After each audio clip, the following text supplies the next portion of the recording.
Здравствуйте, в эфире новости спорта, в студии Сарглана Захарова. В Олимпийском комитете России опровергли информацию о возможном отстранении России от игр 2020 года.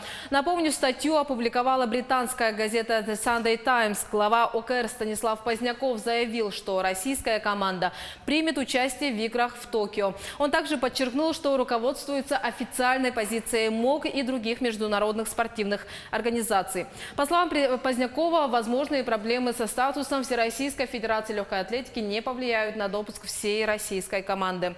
Если же в случае с ВФЛА будут выявлены и подтверждены какие-либо нарушения со стороны отдельных лиц, то последуют самые жесткие меры, но речь может идти об индивидуальной ответственности, а не коллективной, добавил он.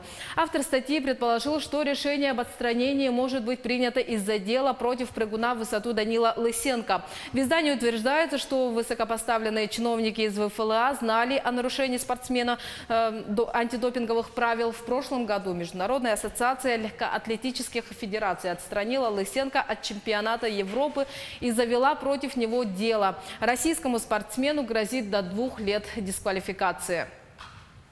Нурмагомедов и Макгрегор могут провести бой-реванш 7 сентября в Абу-Даби. Об этом сообщает ТАСС со ссылкой на тренера и отца спортсмена Абдулманапа Нурмагомедова.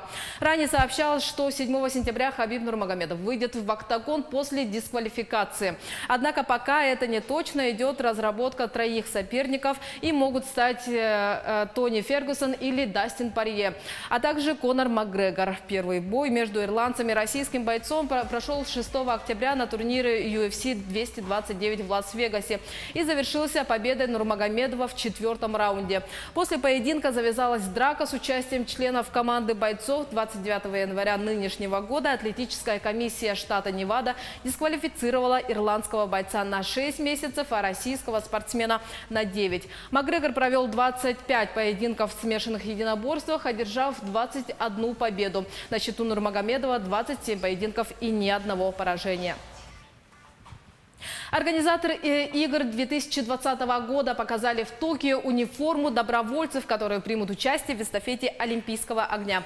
Представили также ее маршрут, который проследует через всю страну с севера на юг. Подробнее расскажет Сергей Берец. Эстафета Олимпийского факела игр 2020 года в Японии продлится 121 день и пройдет по всем 47 префектурам страны. Крайние точки маршрута находятся на северном острове Хоккайдо и на южном Окинава. Начнется эстафета на футбольном стадионе Джей-Виллидж в Фукусиме, пережившей землетрясение, цунами и аварию на атомной станции в 2011 году. Как сказал на церемонии в Токио обладатель 3 золотых олимпийских медалей по дзюдо Тадахиро Намура, факел пронесут 10 тысяч бегунов-волонтеров. Он добавил, что спортсмены будут одеты в экологически чистую форму, спроектированную модельером Даисуки Обаной. В состав ткани, из которой она сшита, входят волокна, полученные путем переработки пластиковых бутылок. Трасса огня проложена так, чтобы увидеть факел смогли 98% населения, в первую очередь жители районов, восстанавливающихся после стихийных бедствий, сказала 5-кратная золотая медалистка Олимпийских игр в синхронном плавании Михо Такеда. После того, как он побывает в мемориальном парке мира в Хиросиме и минует гору Фудзи, факел прибудет в Токио 24 июля. Бег и краски в Москве состоялся 5-километровый красочный забег. В нем приняли участие порядка 5000 человек. Маршрут прошел вокруг спорткомплекса Лужники по Новолужнецкому проезду и Лужнецкой набережной. Во время соревнований участников несколько раз осыпали яркими красками, но не только они придали красочности этому событию. Многие участники пришли на забег в костюмах. Их не обошли вниманием. Организаторы выбрали лучший наряд. Им стал костюм Евы с игрушечным удавом на плече. Праздник завершился красочным салютом. Всем участникам вручили памятные значки, а победители и призеры получили кубки с символикой забега и ценные подарки. После церемонии награждения тысячи людей одновременно подбросили заранее подготовленную краску, а со сцены на них обрушилась разноцветная красочная волна. А в Санкт-Петербурге 10 тысяч спортсменов приняли участие в ежегодном фестивале бега.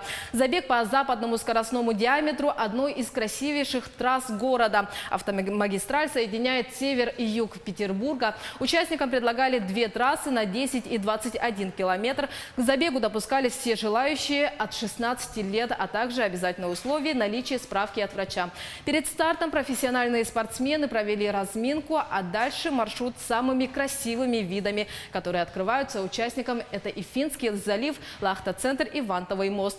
На финише спортсменов ждал перекус и вода. Победители забега получили призы, а все участники – памятные медали о забеге. Это были новости спорта. Всего доброго.